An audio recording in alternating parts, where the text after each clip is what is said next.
Tuan Tanah adalah dewa. Bab 689. Dalam beberapa hari berikutnya, skandal pengungkapan jati diri Zhao Tianhao meningkat dan menyebar ke seluruh negeri melalui internet. Hal itu dilaporkan oleh beberapa media arus utama di dalam dan luar negeri, dan bahkan di luar negeri. Hal itu dengan kuat menempati tajuk utama halaman depan berita hiburan dalam negeri dan menjadi fokus diskusi di antara para netizen setelah makan malam. Zhao Tianhao benar-benar dipermalukan dan menjadi terkenal, mendapatkan balasan yang setimpal, dan Qin Ming akhirnya bisa menghilangkan amarahnya.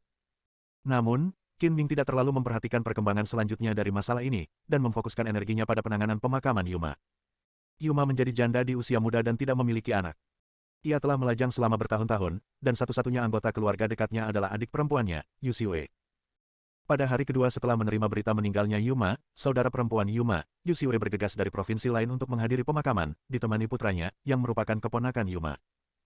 Keponakan Yuma bernama Zhang Mingwei, berusia sekitar 26 atau 27 tahun, tampak dewasa dan stabil, fasih berbicara, dan bekerja di industri sekuritas. Semua biaya makanan dan akomodasi untuk ibu dan anak di kota Donghai ditanggung oleh Gu Qingyi. Gu Qingyi merasa bersalah atas kematian Yuma yang malang. Karena dia tidak dapat lagi memberi ganti rugi kepada Yuma, dia akan memberi ganti rugi kepada kerabatnya untuk mencari penghiburan rohani. Malam itu, Gu Qingyi secara khusus mengundang Yu Xiwei dan putranya untuk makan malam di rumah guna membahas kompensasi atas kematian ibu Yu yang malang. Tidak peduli bagaimana Yuma dibunuh, dia secara nominal dipekerjakan sebagai pengasuh di rumah Gu Qingyi, jadi Gu Qingyi tidak bisa bebas dari tanggung jawab jika sesuatu terjadi padanya. Selain mereka bertiga, ada juga seorang pengacara dan suami nominal Gu Qingyi, Qin Ming. Yu Xiwei dan putranya adalah orang-orang yang berakal sehat. Mereka tidak meminta terlalu banyak hanya karena keluarga Gu Qingyi kaya. Sebaliknya, mereka bernegosiasi dengan cara yang bersahabat untuk menentukan jumlah kompensasi yang dapat diterima kedua belah pihak. Namun, Yu Xiwei mengajukan syarat tambahan, meminta Gu Qingyi untuk mengatur putranya Zhang Mingwei untuk bekerja di Gu Group. Gu Group juga bergerak di bidang keuangan, jadi mudah untuk mencarikan pekerjaan bagi Zhang Mingwei, yang berasal dari industri sekuritas. Namun, Gu Qingyi tidak menyetujuinya secara langsung. Ia hanya menyuruh Zhang Mingwei untuk datang ke Gu Group untuk wawancara setelah ia selesai menghadiri pemakaman Yuma, dan ia akan dipekerjakan hanya jika ia lulus wawancara. Ketika kedua belah pihak sedang berbicara, Qin Ming duduk di samping mereka dan jarang menyela. Dia lebih seperti orang yang tidak penting. Setiap gerakan orang yang hadir tidak bisa lepas dari pandangannya. Dia menemukan bahwa mata Zhang Mingwei tidak pernah meninggalkan Gu Qingyi, dan dia jelas sangat tertarik dengan temperamen dan kecantikan Gu Qingyi. Ada banyak pria yang mengagumi Gu Qingyi. Tidak peduli dari segi identitas, latar belakang, bakat, penampilan, dan sebagainya, mereka tidak akan pernah bisa lebih tinggi dari Zhang Mingwei, jadi Qin Ming tidak menganggapnya serius. Dalam sekejap mata, hari keempat setelah kematian Yuma telah tiba, yang juga merupakan hari ketika Yuma dimakamkan. Cuaca mendung dan salju tipis mulai turun, seolah-olah Tuhan juga turut berbelas kasihan atas kematian Yuma. Upacara peringatan terakhir diadakan di krematorium. Tidak banyak tamu yang hadir. Qin Ming, Gu Qingyi, dan Huo Nanling semuanya menghadiri pemakaman dengan mengenakan pakaian khidmat. Gu Qingyi bahkan mengenakan pakaian berkabung dan pakaian berkabung putih, mengantar ibunya dalam perjalanan terakhirnya seperti seorang anak. Zhang Mingwei juga mengenakan pakaian berkabung, dengan ekspresi sedih dan mata merah, seperti seorang keponakan yang sangat berbakti kepada bibinya. Tepat sebelum upacara perpisahan jenazah, tiba-tiba terdengar suara keras di luar aula. Qin Ming tidak bisa menahan diri untuk tidak mengerutkan kening dan berjalan menuju pintu untuk melihat apa yang sedang terjadi. Ada pepatah Cina kuno, orang mati adalah yang terhebat. Tidak peduli pemakaman siapa yang Anda hadiri, membuat keributan akan dianggap melanggar adat istiadat. Qin Ming benar-benar ingin melihat siapa yang begitu tidak tahu sopan santun sehingga mengganggu pemakaman Yuma. Saya melihat lebih dari selusin orang datang ke pintu, tampak sangat agresif. Pemimpinnya adalah seorang pria parubaya dengan wajah gemuk dan mengenakan mantel bulu. Dia berteriak dengan marah dan jelas bahwa dia tidak punya niat baik. Kakak iparku meninggal dunia, dan kau bahkan tidak memberitahu mertua kita. Apa kau tahu tata krama? Apa kau menganggap serius mertua kita? Siapa bos di sini? Berdirilah. Jika kau tidak memberiku penjelasan yang memuaskan hari ini, aku tidak akan pernah membiarkanmu pergi. Pria parubaya di depan berteriak dengan ganas seperti gangster tua. Ketika Qin Ming keluar, orang-orang ini sudah tiba di pintu. Qin Ming menghalangi jalan mereka dan berkata dengan suara berat, "Mengapa kalian berteriak? Ini adalah pemakaman untuk orang yang meninggal. Diamlah. Siapa kau sebenarnya?" Pria parubaya yang memimpin memutar matanya, memandang Qin Ming dari atas ke bawah dengan jijik, dan berkata dengan arogan, "Minggir, panggil manajer ke sini, aku ingin membahas keadilan dengannya, kalau tidak, tidak ada yang bisa hidup dengan damai." Saya yang bertanggung jawab. Qin Ming tidak ingin membuat keributan besar di pemakaman Yuma, jadi dia menahan amarahnya dan berkata, "Harap bersikap sopan dan jangan berteriak terlalu keras. Jika ada yang ingin Anda katakan, mari kita bicarakan dan jangan ganggu istirahat almarhum." Kakak iparku meninggal dunia, itu adalah hal yang sangat besar, tetapi kau bahkan tidak memberitahu mertua kita. Kemanapun kita pergi, ini tidak sopan. Kau tidak memperlakukan keluarga ibu kita sebagai manusia. Aku sangat marah, apa salahnya berteriak beberapa kali. Pria parubaya di depan berkata dengan marah. Yu Xiumei adalah menantu keluarga Yu kita, apapun yang terjadi. Dia adalah anggota keluarga Yu kita saat masih hidup dan menjadi hantu keluarga Yu kita saat sudah meninggal. Saat dia meninggal, keluarga Yu kita juga mengadakan pemakamannya. Tapi Anda bahkan tidak memberitahu kami tentang kematiannya. Apakah ada orang yang melakukan hal-hal seperti ini? Saya benar-benar curiga bahwa Xiumei dipaksa mati oleh Anda. Anda mengadakan pemakaman dengan tergesa-gesa tanpa memberitahu keluarga suami saya. Pasti ada sesuatu yang mencurigakan. Kami ingin membuka peti mati dan melakukan otopsi untuk mendapatkan penjelasan. Puluhan orang yang datang mulai berbicara pada saat yang sama, dan masing-masing dari mereka marah, seolah-olah Yu Ma sangat dekat dengan mereka saat dia masih hidup. Ketika Qin Ming dan Gu Qingyi sedang berdiskusi tentang bagaimana mengatur pemakaman Yuma, mereka juga berpikir untuk memberitahu mertua Yuma. Namun, Yuma kehilangan suaminya di usia muda dan tidak memiliki anak, jadi dia sudah lama memutuskan kontak dengan mertuanya. Selama bertahun-tahun, tak seorang pun mertua Yuma peduli tentang hidup atau matinya, seolah-olah menantu perempuan ini tidak pernah ada. Tanpa diduga, setelah Yuma meninggal, semua mertuanya muncul sekaligus. Tidak ada yang akan percaya padaku jika aku mengatakan orang-orang ini tidak punya motif tersembunyi. Tolong diam. Menghadapi situasi yang berisik itu, Qin Ming harus meninggikan suaranya dan berkata, tolong kirim perwakilan untuk berbicara denganku di tempat lain. Jangan membuat keributan di sini dan mengganggu pemakaman Yuma. Siapa kamu? Apakah kamu yang berhak memutuskan saat kami berbicara denganmu? Pria parubaya yang memimpin berkata dengan nada tidak puas. Nama belakang saya Qin. Saya adalah saudara ipar dari keluarga tempat Yuma bekerja sebagai pengasuh anak. Saya adalah orang yang mengatur pemakaman Yuma. Saya yang memutuskan segala sesuatunya di pemakaman. Qin Ming berkata dengan serius. Mendengar ini, mata pria parubaya itu berbinar seolah-olah dia telah menemukan tambang emas. Kemarahannya sedikit mereda, dan dia tertawa. Karena kamu bisa membuat keputusan, maka aku akan berbicara denganmu. Nama belakangku adalah Sun, namaku Sun Erjun, dan orang-orang memanggilku Jun Ge. Yu Xiumei adalah saudara iparku. Sun Erjun sengaja menekankan kata-kata, kakak ipar, seolah-olah dia takut Qin Ming tidak akan bisa menceritakan hubungan antara dirinya dan Yuma. Ini bukan tempat untuk bicara. Silakan pergi ke samping. Kalian boleh mengatakan apa saja kepadaku, tetapi kalian anggota keluarga Sun harus diam. Jika ada yang berani membuat keributan lagi, jangan salahkan aku karena bersikap kasar. Kata Qin Ming dengan taktik lembut dan keras. Adik kecil, aku, kakak Jun, akan memberimu wajah ini hari ini. Orang-orang kita boleh berhenti membuat keributan, tetapi kamu harus memberiku jawaban yang memuaskan. Kalau tidak, jangan katakan kamu kasar. Aku juga ingin bersikap kasar. Sun Erjun juga seorang pria berpengalaman, dan dia tidak berkata dengan rendah hati atau sombong. Silakan masuk. Karena sopan santun, Qin Ming memberi isyarat untuk mengundang dan berjalan terlebih dahulu ke aula samping di sebelah aula pemakaman. Sun Erjun jelas merupakan pemimpin keluarga Sun. Ia berbalik dan memerintahkan, berhentilah berdebat. Diamlah sebentar. Tutup gerbang untukku. Tidak seorang pun boleh masuk sebelum aku mendapatkan jawaban yang memuaskan. Jangan biarkan seorang pun keluar. Mendengar ini, Qin Ming berhenti dan berbalik dan bertanya, apa maksudmu? Artinya sangat sederhana. Pemakaman kakak iparku seharusnya dilakukan oleh keluarga Sun. Pemakamanmu tidak dihitung. Tidak seorang pun boleh berkabung atas kematiannya, dan jasadnya tidak boleh dikremasi atau dikuburkan, kata Sun Erjun dengan percaya diri. Qin Ming sudah menduga tujuan mobilisasi keluarga Sun untuk menghadiri pemakaman Yuma, tetapi tidak tepat untuk mengungkapkannya untuk saat ini. Dia mengalah dan berkata, baiklah, datang dan bicarakan ini denganku, sehingga Yuma dapat dimakamkan dengan tenang sesegera mungkin. Sebenarnya, pemakaman Yuma sangat sepi, dan hanya sedikit orang yang datang untuk berkabung. Selain Yu Xiwei dan putranya, ada Qin Ming, Gu Qingyi, Huo Nanling, dan beberapa staf dari perusahaan pemakaman. Tidak ada apa-apanya jika keluarga Sun menghalangi pintu. Melihat Qin Ming setuju, Sun Erjun mengikuti dan datang ke aula samping. Begitu memasuki pintu, Sun Erjun berkata, meskipun kakak tertua saya meninggal lebih awal, di hati saya Yu Xiumei akan selalu menjadi kakak ipar yang paling saya hormati. Jangan bicarakan hal-hal lain untuk saat ini. Mengapa Anda tidak memberitahu keluarga Sun tentang hal sebesar ini seperti kematian kakak ipar saya? Saya harus meminta penjelasan. Baiklah, berhenti bertele-tele dan katakan saja apa yang ingin kau katakan. Qin Ming terlalu malas untuk membuang kata-kata dengan pihak lain dan berkata dengan senyum palsu. Saya paling suka berurusan dengan orang yang jujur. Karena Anda berkata begitu, saya akan bicara terus terang. Pertama, kami di sini untuk meminta penjelasan. Kedua, adik ipar saya meninggal dengan cara yang tidak jelas. Kami harus tahu penyebab sebenarnya kematiannya.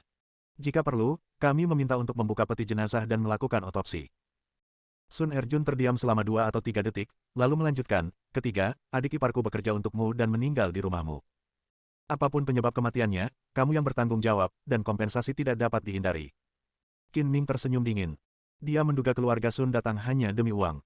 Mereka sangat korup secara moral sehingga mereka bahkan mengambil uang orang mati. Kami pasti akan memberi kompensasi kepadamu. Kamu tidak perlu mengingatkan kami tentang hal ini. Mata Sun Erjun tiba-tiba berbinar, dan dia berkata, berapa ganti ruginya? Kakak iparku meninggal dalam keadaan yang aneh, kami tidak akan menerima ganti rugi yang lebih sedikit. Jika tidak, bahkan jika kami menuntut, keluarga Sun kami akan berjuang sampai akhir. Mungkin kakak iparku dipaksa mati olehmu, dan kemudian kamu tidak hanya akan membayar uang, tetapi juga membayar dengan nyawamu. Bab 690. Dulu, keluarga Sun tidak peduli dengan hidup atau matinya Yuma, tetapi sekarang setelah dia meninggal, mereka berteriak-teriak untuk mengadakan pemakaman untuknya. Entah mereka memiliki motif tersembunyi, atau mereka sudah gila bersama. Tentu saja, mustahil bagi keluarga Sun untuk menjadi gila secara kolektif. Jelas bahwa mereka memiliki niat lain. Qin Ming berhasil mengungkap tujuan mereka yang sebenarnya dari Sun Erjun hanya dalam beberapa kata. Keluarga Sun mendapat berita kematian Yuma dari suatu tempat dan tahu bahwa keluarga Gu Qingyi kaya, jadi mereka ingin mendapatkan bagian dan menghasilkan uang. Berapa banyak kompensasi yang kau dapatkan, itu bukan urusanmu. Qin Ming mendengus menghina, aku tidak akan memberimu sepeser pun kompensasi, tidak peduli bagaimana kau melakukannya. Yu Xiumei adalah saudara iparku, dan aku juga kerabatnya. Mengapa aku tidak boleh mendapatkan bagian dari kompensasi? Sun Erjun sedikit cemas. Dia datang ke sini hanya untuk uang, dan dia tidak akan rela tidak mendapatkan sepeser pun. Katakan saja berapa jumlah yang ingin kamu bayarkan terlebih dahulu. Bukan urusanmu bagaimana kita membaginya. Apa kau tidak mengerti apa yang kukatakan? Nada bicara Qin Ming menjadi semakin dingin. Kau tidak berhak mendapatkan sepeser pun, secara emosional maupun logis. Jangan bermimpi tentang itu. Aku tidak punya waktu untuk disia-siakan denganmu. Mendengar ini, Sun Erjun sangat marah. Dia menunjuk hidung Qin Ming dan berkata dengan kejam, karena kamu tidak bisa menyelesaikan apapun dengan berbicara baik-baik, maka jangan salahkan aku karena bersikap kejam. Aku katakan dengan jelas bahwa jika kamu tidak membayar uang itu, kamu tidak akan bisa hidup dengan tenang. Setiap hari aku akan mendatangkan orang ke rumahmu untuk membuat onar, menuntutmu di pengadilan, dan memberitahu wartawan untuk mengungkap bahwa kamu telah memaksa Yu Xiumei untuk mati, sehingga kamu akan hancur seperti Zhao Tianhao yang akhir-akhir ini banyak beredar di dunia maya. Sun Erjun hanyalah seorang bajingan tua, yang tidak masuk akal dan membuat masalah. Jika dia tahu bahwa kejatuhan Zhao Tianhao disebabkan oleh Qin Ming, aku bertanya-tanya apakah dia masih akan mengatakan kata-kata ini. Kau boleh melakukan apapun yang kau mau, tapi kuperingatkan kau, jika kau berani mengganggu pemakaman Yuma lagi hari ini, aku akan membuatmu membayarnya. Qin Ming menanggapi dengan tajam dan berkata dengan kejam. Baiklah, jika kau ingin mencabik-cabik wajah kami, maka mari kita tunggu dan lihat saja. Bagaimanapun, aku bertelanjang kaki dan tidak takut pada mereka yang memakai sepatu. Mari kita lihat bagaimana kau akan berakhir. Sun Erjun mendengus dingin dan pergi. Kakak Jun, bagaimana kabarnya? Apakah pemiliknya setuju untuk membayar ganti rugi? Berapa jumlahnya? Ketika anggota keluarga Sun yang menjaga pintu aula pemakaman melihat Sun Erjun kembali, mereka bergegas berkumpul dan mengajukan banyak pertanyaan. Jangan sebut-sebut. Sun Erjun berteriak marah, pemiliknya tidak masuk akal. Dia tidak hanya tidak membayar uang, tetapi juga mengatakan kata-kata kasar. Kita tidak perlu menunjukkan belas kasihan. Hancurkan saja dan buat pemakaman menjadi mustahil. Jika Anda tidak memberi kami jawaban yang memuaskan hari ini, tidak seorang pun akan bisa hidup dengan tenang. Kau tidak memberitahu kami tentang kematian Xiumei. Apa kau pikir tidak ada seorang pun di keluarga suamiku? Ini keterlaluan.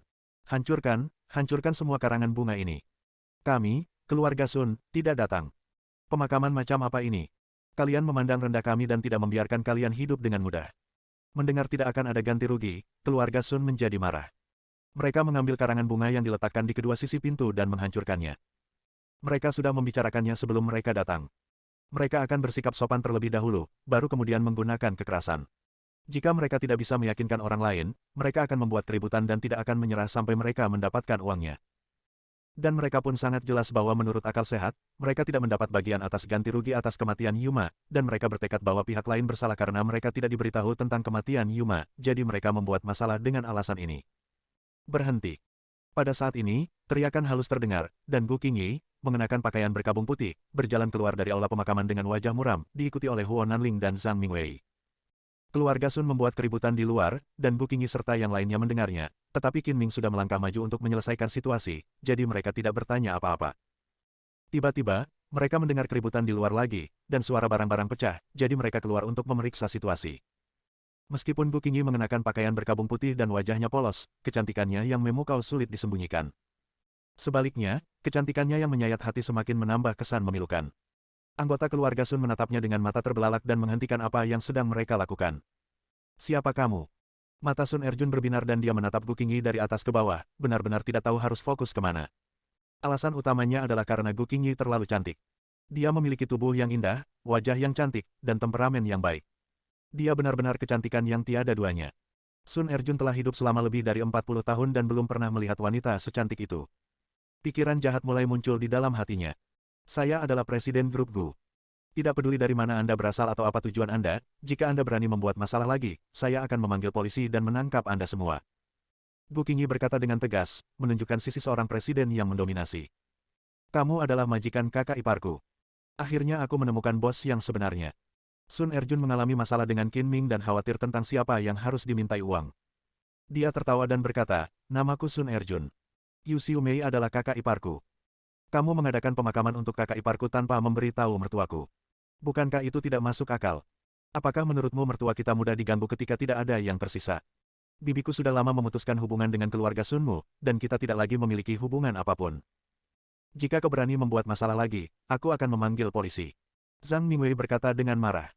Untuk menunjukkan kejantanannya dan memenangkan hati Gu Qingyi, dia berdiri tegak untuk menghalangi Gu Qingyi di belakangnya. Gu Qingyi menahan amarahnya dan bertanya dengan nada dingin, selama bertahun-tahun, tidak ada satupun dari kalian yang peduli pada ibu. Kalian bahkan tidak mengatakan sepatah kata pun untuk menanyakan keadaannya. Beraninya kalian mengakui saudara kalian. Periksa hati kalian. Apakah kalian masih punya hati nurani? Setelah kata-kata itu diucapkan, banyak orang di keluarga Sun merasakan sensasi terbakar di wajah mereka, seolah-olah mereka telah ditampar tanpa suara di wajah. Sun Erjun sama sekali tidak peduli, dan berkata dengan alasan yang tidak masuk akal, tidak peduli apa yang keluarga Sun lakukan kepada saudara iparku. Sejak dia menikah dengan keluarga Sun, sebelum dia menikah lagi, dia adalah anggota keluarga Sun saat masih hidup dan hantu keluarga Sun saat meninggal. Kematiannya tidak jelas, dan kami tidak dapat menahan diri untuk tidak menanyakannya. Jika Anda tidak memberi kami jawaban yang memuaskan hari ini, saya tetap mengatakan bahwa tidak seorang pun dapat hidup dengan tenang. Begitu Sun Erjun selesai berbicara, dia merasakan seseorang mencengkeram bagian belakang lehernya. Sebelum dia sempat menoleh ke belakang, dia terlempar ke udara dan menabrak anggota keluarga Sun lainnya. Siapa yang memukulku? Sun Erjun mengumpat saat dia dibantu berdiri. Coba mengumpat lagi. Orang yang mengusir Sun Erjun tidak lain adalah Qin Ming. Dia bergegas menghampiri Sun Erjun, mencengkeram kerah baju pria itu, dan mengangkatnya dengan satu tangan. Sun Erjun beratnya sekitar 150 hingga 160 kg, namun ia diangkat dengan satu tangan seperti seekor ayam, yang membuat anggota keluarga Sun di sekitarnya berseru kaget. Turunkan. Turunkan aku. Sun Erjun berjuang beberapa saat, tetapi merasa bahwa tangan besar Qin Ming lebih kuat dari Tang. Jika tangan itu menjepit lehernya, dia mungkin akan mencekiknya sampai mati. Dalam situasi putus asa, dia mengancam, keponakanku seorang gangster. Jika kamu berani menyentuhku, aku akan membuatmu membayarnya. Aku tidak tahu apa yang dilakukan keponakanmu. Siapapun yang berani membuat masalah di sini tidak akan dibiarkan begitu saja. Aku memberimu satu kesempatan terakhir. Bawa orang-orangmu dan segera keluar dari sini, kalau tidak, kaulah yang akan menanggung akibatnya. Qin Ming tentu saja tidak takut pada para gangster. Di matanya, bala bantuan dan pendukung yang dibawa oleh Sun Erjun hanyalah badut yang suka melompat. Setelah mengatakan itu, dia mendorong Sun Erjun keluar dengan paksa. Sun Erjun terhuyung beberapa langkah dan jatuh ke tanah dengan dua orang di belakangnya. Kemudian, mata Qin Ming bersinar seperti kilat, dan dia melirik anggota keluarga Sun yang hadir. Tidak ada yang berani menatapnya, dan mereka semua mengalihkan pandangan. Untuk memperingatkan orang lain, Qin Ming mengangkat kakinya dan menghentakkan kakinya ke tanah. Marmer di bawah kakinya pecah berkeping-keping seperti kaca. Aku peringatkan kau. Siapapun yang masih berada di hadapanku dalam 10 detik akan berakhir seperti batu bata ini. Kau tidak akan pernah bisa kembali. Meskipun efek hancurnya ubin marmer tidak terlihat begitu menakutkan, lebih dari separuh anggota keluarga Sun masih mundur beberapa langkah dan menatap pemimpin Sun Erjun. Sun Erjun bangkit dari tanah, urat-urat dahinya menonjol karena marah, wajahnya garang, dia menunjuk hidung Qin Ming dan berkata, anak baik, kamu berani memukulku, tunggu saja dan lihat bagaimana keponakanku akan menghadapimu. Qin Ming memasang ekspresi kosong di wajahnya. Dia menutup telinga terhadap kata-kata Sun Erjun dan berkata dengan dingin, 5 detik tersisa, 5, 4, 3. Setiap kali ia menghitung, Qin Ming akan melangkah maju. Langkahnya tidak besar, tetapi tegas dan bertenaga. Setiap kali ia melangkah, jejak kaki yang jelas akan muncul di lantai marmer, seolah-olah ia menginjak tanah yang baru saja dituang dengan semen dan belum kering. Jejak kaki seperti itu sangat menakutkan, dan anggota keluarga Sun lainnya juga mundur. Jika Qin Ming menginjak tulang, itu pasti akan mengakibatkan patah tulang dan urat.